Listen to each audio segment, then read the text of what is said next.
السلام علیکم ورحمت الله وبرکاتہ. زه یم ستاسو ورور ولی الله یو ځل بیا د پښتو ټک یوټیوب چینل له طرف نه ستاسو په خدمت کې حاضر یم. قدرمنو په نننۍ ویډیو کې به تاسو ته درخوایم چې څنګه کولی شئ تاسو چې خپل له فیسبوک اکاونټ داسې ښایسته کړئ، مطلب د هغې چې کوم ستاسو کوم پروفایل پکچر وي په هغې باندې تاسو داسې نمونه بارډرز ولګوئ چې ټول خلک درته حیران شي. چېرته هم چې تاسو یو وي آی پي اکاونټ وګورئ د فیسبوک، ټیک ده، نو هغې باندې چې کوم بارډر لګېدلی وي، په هغې چې کوم ساین لګېدلی وي، کوم مارک لګېدلی وي، هغه یو نایاب یو ناشنا لوک ورکوي دغه آی ډۍ له.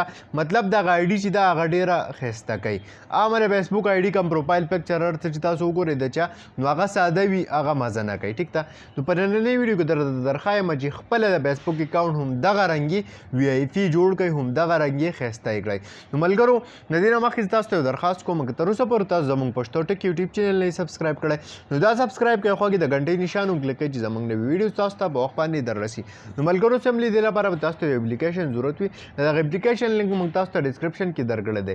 تاسو به دغه ډسکرپشن نه دغه لینک په ذریعه دغه اپلیکیشن خپل موبایل ته انسټال کړئ. کله چې دغه اپلیکیشن تاسو خپل موبایل ته انسټال کړئ، تاسو ته به یو داسې شان انټرفیس راولي، ټیک ده. دلته کې اوس تاسو کتلی شئ کوم بارډرز چې دي، مطلب ستاسو د پروفایل پکچر نه چې کوم ګیر چاپېره تاسو کوم بارډر لګول غواړئ، هغه تاسو ته دلته دنیا شی میلاویږي. اولنۍ کوم کیټګري چې ده هغه د پاپولر، مطلب کوم مشهور کوم بارډرز چې دي هغه ټول تاسو ته له دې ځای نه میلاویږي.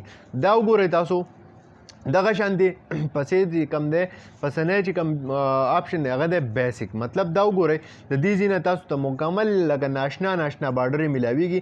کله چې دا تاسو خپل له فیسبوک په اکاونټ باندې پروفایل پکچر باندې یا دغه شانتې خپل له ټیک ټاک کوم آی ډي چې ده یا کوم انسټاګرام ده په دې ټولو باندې ولګوئ، نو تاسو د آیډیانې چې دي ستاسو د اکاونټونو له به یو ناشنا لوک ورکوي. دا وګورئ کوم ګولډ چې دي دغه شانتې پسې راځئ، مطلب لکه دنیا شی درته پکې میلاویږي. یو وګورئ چې کومه هم خوښه وي نو هغه لګولی شي تاسو.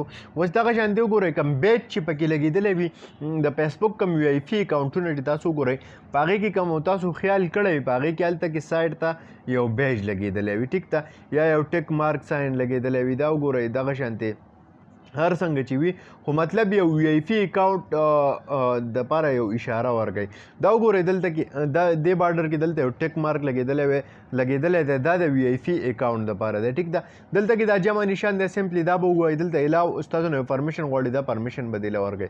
اوس په د ګیلري نه خپل یو عکس چې دی خپل یو تصویر به ترې راوالی، ټیک ده. دا وګورئ مثال په طور دلته خپل ګیلري کې یو تصویر چې دی هغه تصویر ګورم او هغه تصویر رالم او په دې کې هغه تصویر لګوم. نو مثال په طور ما دا تصویر راواغستو، ټیک ده، لږ لوډینګ به کوي. دا وګورئ دلته کې دا تصویر ما ولګو. اوس دا تصویر تاسو څه کوئ، د دې ځای نه دا تصویر چې دی دا خپل ریسایز کوئ. کله چې دا تاسو ریسایز کو، دا وګورئ دا به د دې ځای نه دا څه کوئ، سیو کوئ. دغه شانتې لاندې وګورئ دنیا شی نورې بارډرې هم دي چې کم بارډر هم زړه غواړي هغه پکې ولګوئ دغه بیج واله، ټیک ده. دغه شانتې دا به د دې ځای نه سمپلی سیو کوئ، بیا لاړ شئ خپل پروفایل پکچر کې ایډ کوئ. نو ستاسو پروفایل چې دی ستاسو د فیسبوک کوم اکاونټ چې دی هغه به بالکل داسې ښکاري چې دا چېرته د یو وي آی پي پرسنالټي چې ده د هغو اکاونټ دی.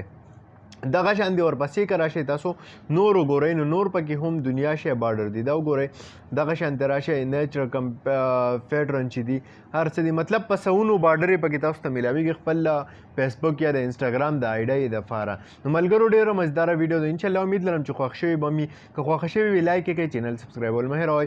تر بلې ویډیو د خپل ځان ډېر زیات خیال ساتئ. د خدای په امان.